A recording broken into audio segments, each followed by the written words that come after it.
Bismillahirrahmanirrahim. Alhamdulillahirabbil alamin. Wassalatu wassalamu ala sayyidina Muhammadin wa ala alihi wa sahbihi ajma'in. Rabbi shrah li sadri wa yassir li amri wahlul 'uqdatam min lisani yafqahu qawli. Allahumma iftah 'alaina hikmataka wanshur 'alaina min khazaini rahmatika ya arhamar rahimin. Alhamdulillah, bersyukur kita kehadrat Allah Subhanahu Wa Taala kerana pada pagi ini dapat kita bertemu semula pada sesi yang keempat. Assalamualaikum dan salam sejahtera. Pada hari ini cikgu akan memberi tumpuan kepada ulang kaji melibatkan subtopik penting SPM tingkatan 4 bab 2, iaitu sumbangan tamadun India dari aspek peningkatan ekonomi. Okey, jadi sebelum cikgu menerangkan secara terperinci berkenaan dengan contoh jawapan esei bagi tajuk ini dengan menggunakan formula kunci soalan KS, fakta, huraian contoh, how, why dan inference berdasarkan kerangka jawapan yang akan kita bincangkan, maka cikgu ingin menarik perhatian pelajar untuk melihat kedudukan India. Jadi berdasarkan peta ini, okey, pelajar-pelajar diharapkan dapat melihat di manakah kedudukan India. Okey, di ini yang cikgu lorekkan ini, inilah kedudukan benua India. Okey, dan di sebelah kanan benua India itu, okey, terdapat kawasan yang hampir, iaitu kawasan Asia Tenggara. Okey, ini kawasan Asia Tenggara. Okey, ini kawasan Asia Tenggara. Okey, ini adalah Kepulauan Jepun. Okey, Kepulauan Jepun. Alright, Kepulauan Jepun. Okey, kemudian di sebelah Kepulauan Jepun ni adalah negara China. Okey, negara China. Okey, kemudian di sebelah kiri pula, okey, cikgu akan buat pembahagian kepada dua. Tengok di sini garisan cikgu buat ni. Okey, ini garisan. Ini dipanggil bahagian timur. Okey, bahagian timur, dan sebelah kiri ni adalah bahagian barat. Okey, baik. Kemudian kita lihat berdekatan dengan India ini, okey, iaitu semenanjung Tanah Arab. Okey, semenanjung Tanah Arab. Okey, penting. Kemudian benua Afrika. Okey, dapat lihat benua Afrika. Dan seterusnya adalah di sini adalah termasuk kawasan Eropah. Okey, di sini adalah kawasan Eropah ni. Okey, kawasan Eropah. Okey, baik. Ini adalah asas asas yang seharusnya pelajar-pelajar tahu kedudukan negara-negara atau benua-benua yang terdapat di dalam peta dunia. Okey, jangan silap seluruh dunia bukan ada 500 negara. Okey, yang ada lebih kurang 204. Okey, baik. Sekarang kita lihat pula iaitu hasil-hasil yang diperdagangkan dalam tamadun India ini, iaitu di pelabuhan-pelabuhan India ini.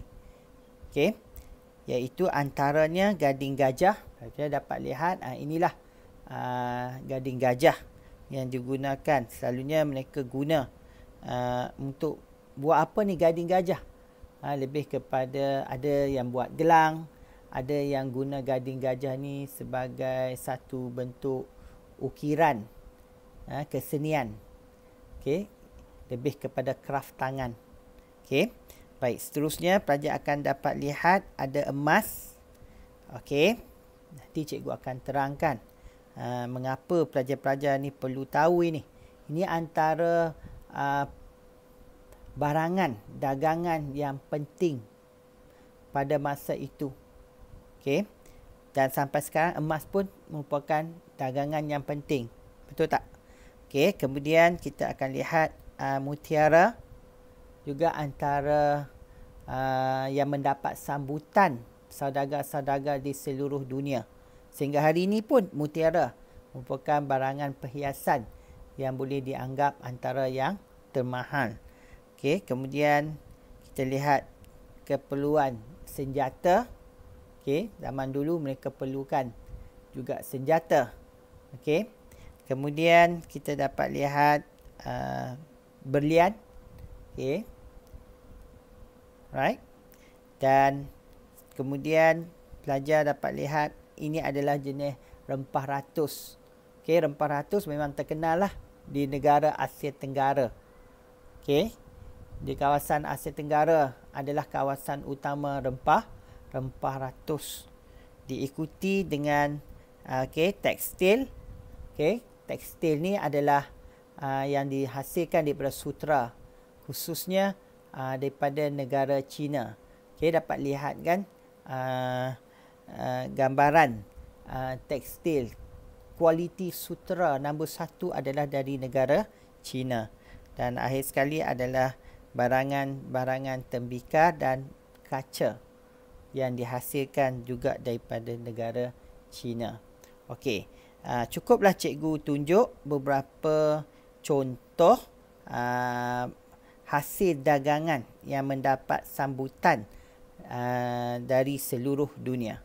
Jadi cikgu berharaplah sebelum kita pergi ke kerangka jawapan, harap pelajar-pelajar dapat gambaran yang jelas kedudukan India ini. Kita lihat kedudukan India ni betul-betul di tengah-tengah menghubungkan antara kawasan timur dan kawasan barat. Okey. Baik. Sekarang kita lihat pula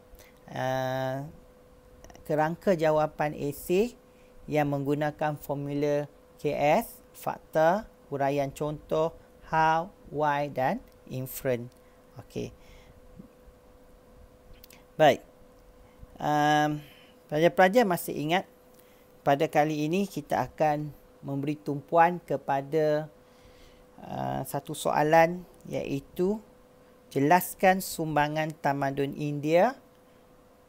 Okey, jelaskan sumbangan tamadun India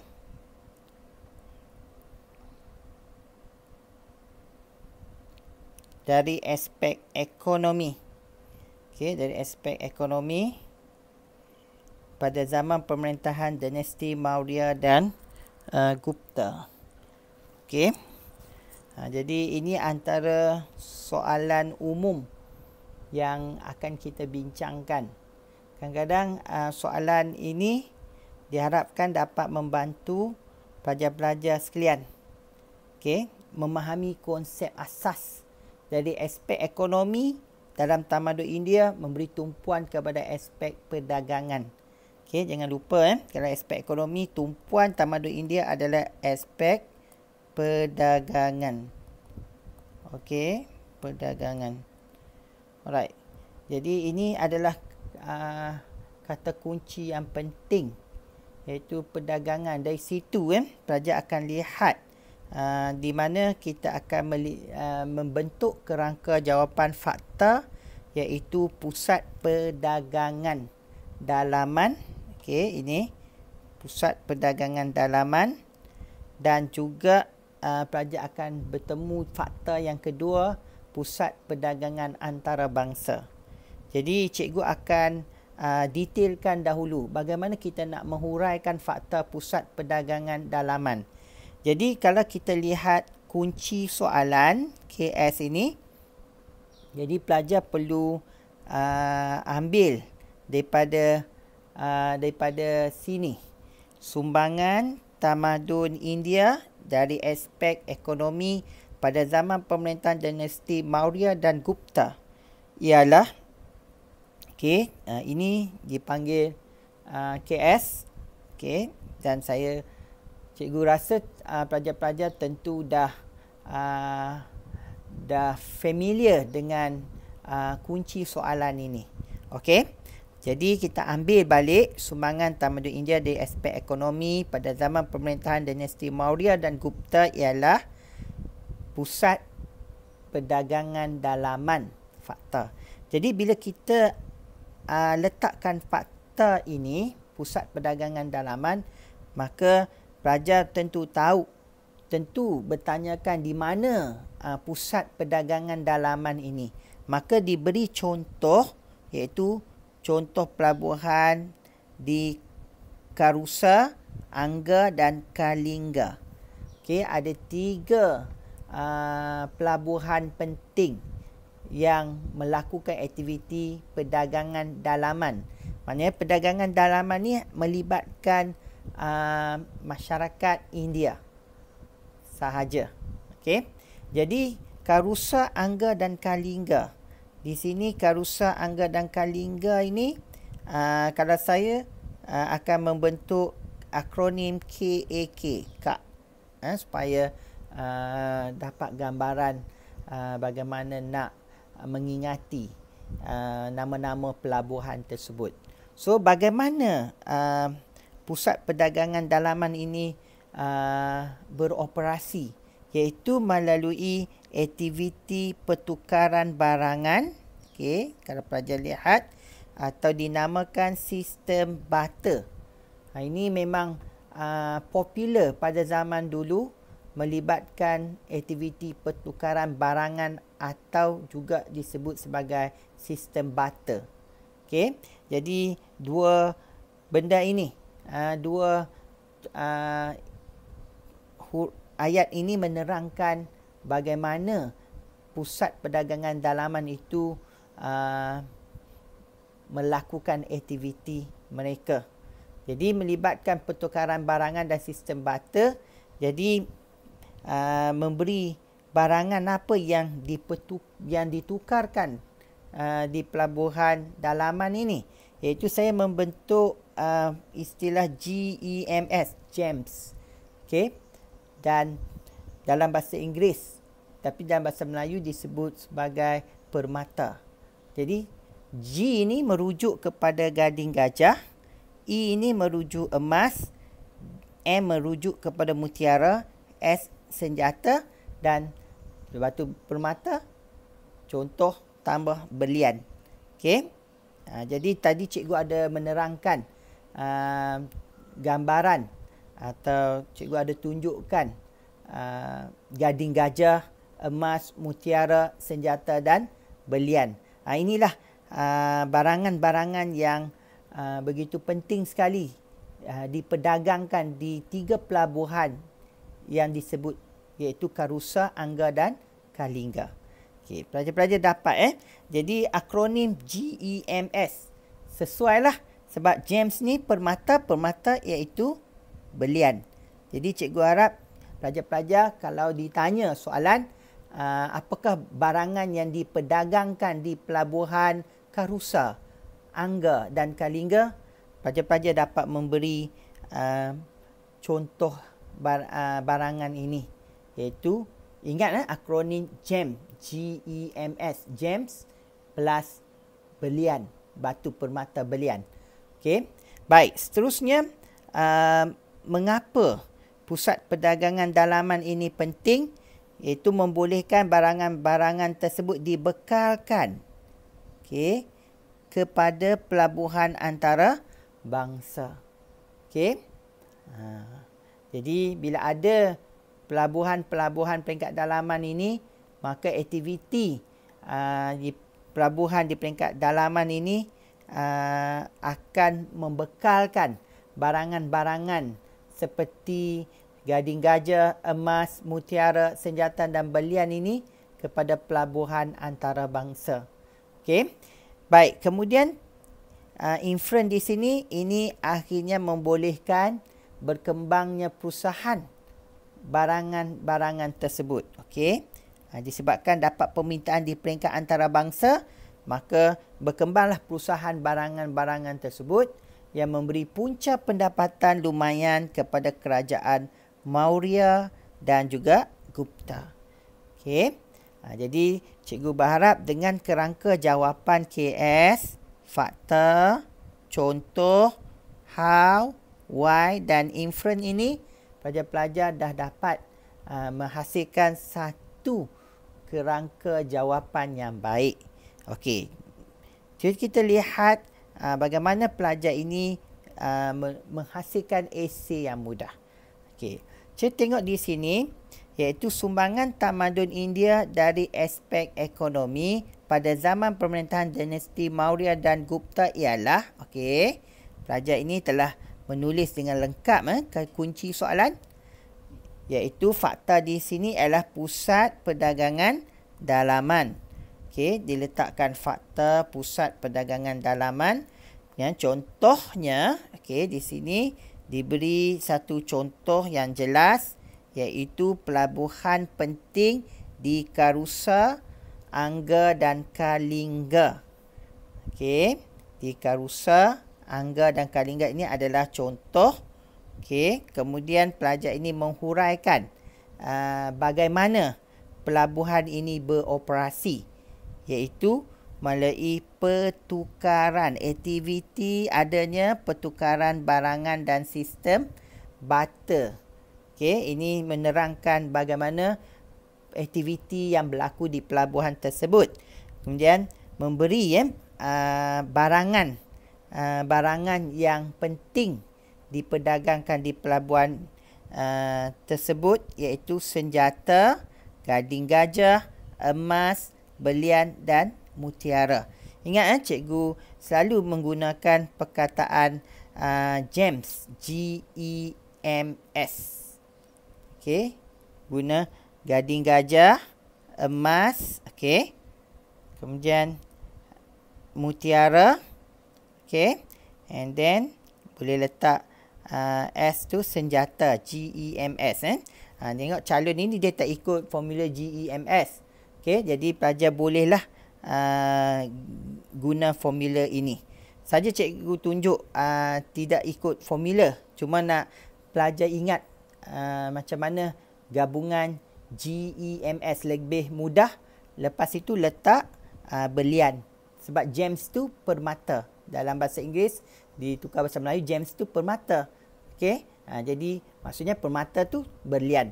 Baik, kemudian kita menerangkan, okey, pusat ini penting untuk membolehkan barangan tersebut dibekalkan kepada pelabuhan antarabangsa. Jadi ini menerangkan why, mengapa pelabuhan ini penting. Okey, iaitu membolehkan barangan-barangan tersebut dibekalkan kepada pelabuhan antarabangsa. Dan ini akhirnya membolehkan berkembangnya perusahaan barangan-barangan tersebut yang memberi punca pendapatan lumayan kepada kerajaan Maurya dan Gupta. Dan ini adalah inferen. Okey, inferen.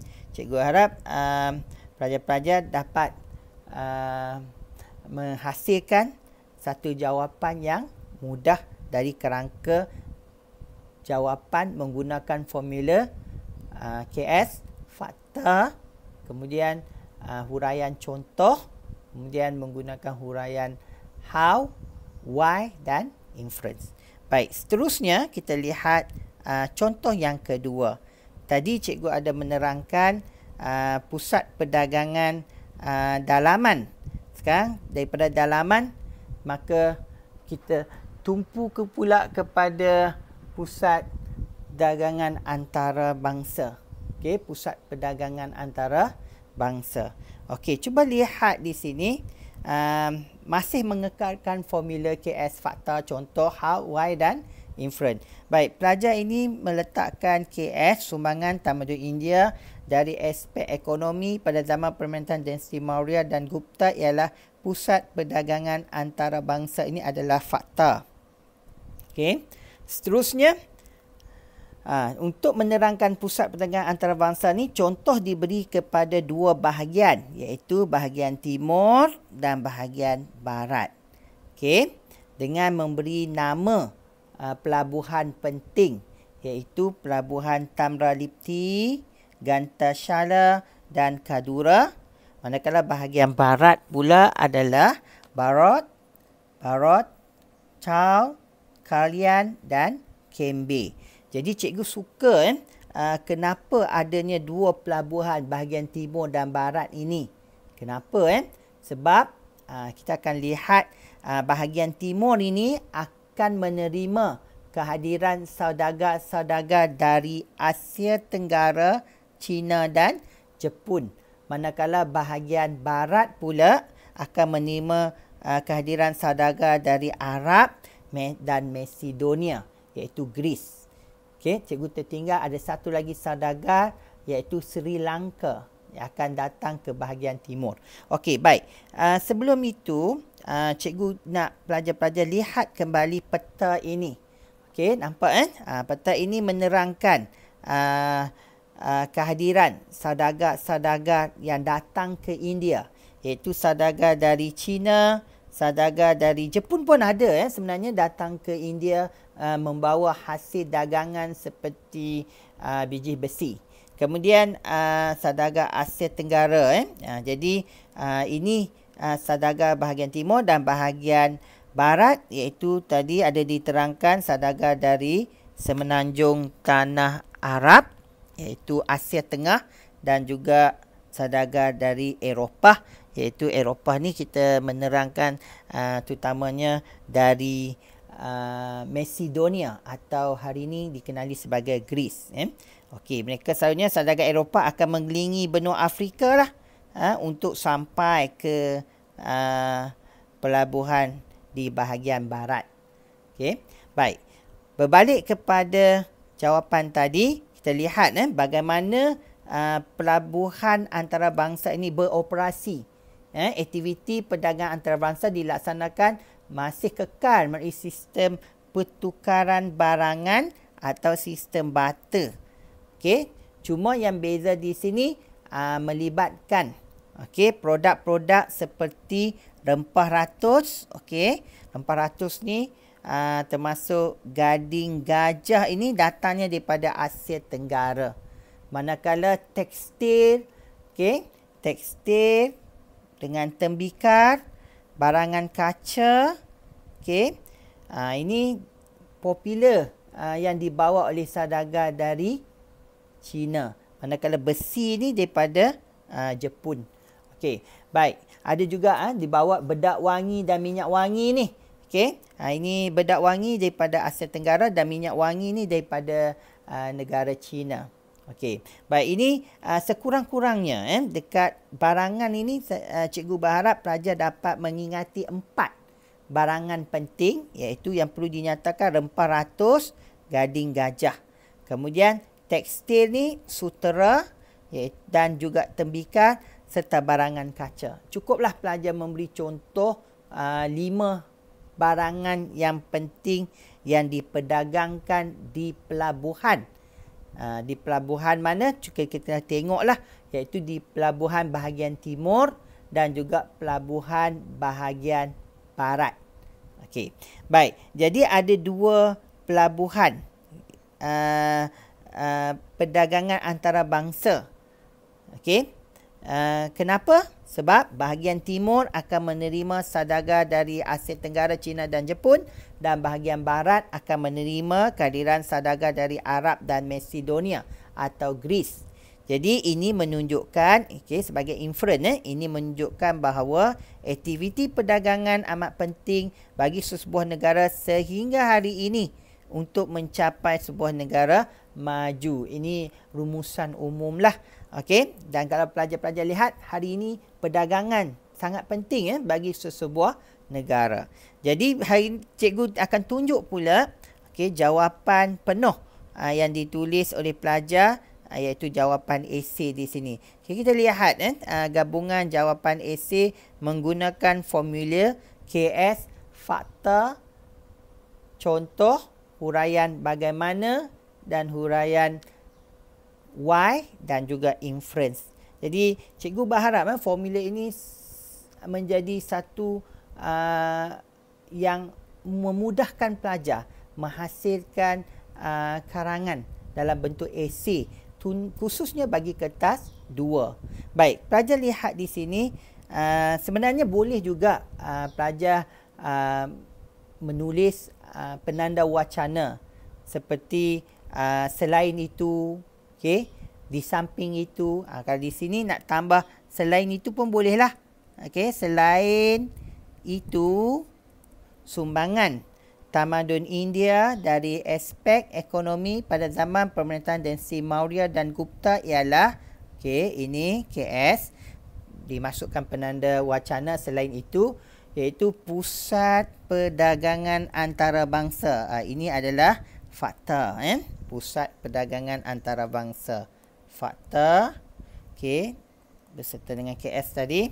Kemudian contohnya bahagian timur, okey, pelabuhan penting adalah Tamralepti, okey, Tamralepti, Ghantashala dan Kadura. 3 pelabuhan yang penting. Tamralepti, Ghantashala dan Kadura. Okey, kalau pelajar melihat kalau ikutkan peta ni, kita cikgu besarkan peta ni, Tamralepti, Ghantashala dan Kadura ini, 3 pelabuhan ini sebenarnya ada di bahagian ini. Di bahagian yang cikgu tanda inilah. Ini pelabuhan bahagian timur. Manakala Baros, Chao, Kalyan dan Kembe ni ada di bahagian ini. Di bahagian barat. Ni bahagian timur, ni bahagian barat. Okey, nampak cikgu besarkan peta India. Okey, balik kepada tadi, kita tengok di sini serta bahagian barat, pelabuhan penting adalah Baros, Chao, Kalyan dan Kembe. Okey. Baik. Kemudian menerangkan bagaimana aktiviti perdagangan ini berlaku di pelabuhan antarabangsa ini, iaitu melalui pertukaran barangan atau sistem barter melibatkan rempah ratus, gading gajah, besi, bedak wangi, minyak wangi, tekstil, tembikat dan barangan kaca. Okey. Dan kewujudan 2 bahagian pusat perdagangan antarabangsa kerana why kita melihat di sini menerangkan how. Okey. Kemudian ini menerangkan why kerana bahagian timur menerima saudagar dari Asia Tenggara, China dan Jepun, manakala bahagian barat menerima keadaan saudagar dari Arab dan Macedonia. Dan akhir sekali dimasukkan inferen. Ini menunjukkan bahawa aktiviti perdagangan amat penting bagi sesebuah negara sehingga hari ini untuk mencapai sebuah negara maju. Okey, dan seterusnya cikgu tambah lagi satu isi, okey, iaitu fakta terdapatnya persatuan perdagangan atau disebut sebagai Straestin. Okey, nampak ni? Persatuan perdagangan atau Straestin. Contoh persatuan tukang kayu, tukang logam dan tukang kulit. Bagaimana persatuan ini beroperasi, iaitu mengumpulkan ahli-ahli persatuan tersebut. Untuk apa? Mengapa mereka kumpulkan ahli ini? Iaitu untuk berbincang dan mengawal harga, kualiti dan gaji pekerja berpandukan undang-undang perdagangan yang diwujudkan oleh pemerintah ketika itu. Ini menunjukkan perusahaan aktiviti perdagangan berkembang dengan pesatnya. Okey, ini inferen daripada adanya persatuan perdagangan membolehkan aktiviti perdagangan berkembang dengan pesatnya. Okey, jadi lihat kerangka jawapan esei ini masih mengekalkan konsep KS, fakta, contoh, huraian how dan juga Y serta inferen. Tengok di sini sumbangan tamadun India dari aspek ekonomi pada zaman dinasti Maurya dan Gupta. Okey, ini digunakan kaedah ialah KS di sini. Okey, kemudian dimasukkan fakta terdapatnya persatuan perdagangan atau Srestin. Ini fakta. Kemudian diberi contoh persatuan perdagangan apa? Tukang kayu, tukang logam dan tukang kulit. Okey, ini adalah daripada sini adalah contoh yang berperanan, iaitu bagaimana persatuan ini beroperasi atau bertindak, iaitu mengumpulkan ahli persatuan tersebut. Okey, di sini diterangkan how. Okey, untuk apa? Berbincang dan mengawal. Mengapa mereka kumpul? Berbincang dan mengawal kualiti dan gaji pekerja berpandukan undang-undang perdagangan yang diwujudkan oleh pemerintah ketika itu. Ini menunjukkan perusahaan aktiviti perdagangan berkembang dengan pesatnya. Okey. Jadi sekian sudah cikgu memberi 3 fakta hari ini, dan 3 fakta ini jika pelajar dapat membina berdasarkan KS, fakta, contoh, how, why dan inferen, bagi cikgu itu adalah jawapan yang terbaik dalam peperiksaan. Sekian, terima kasih. Jumpa lagi.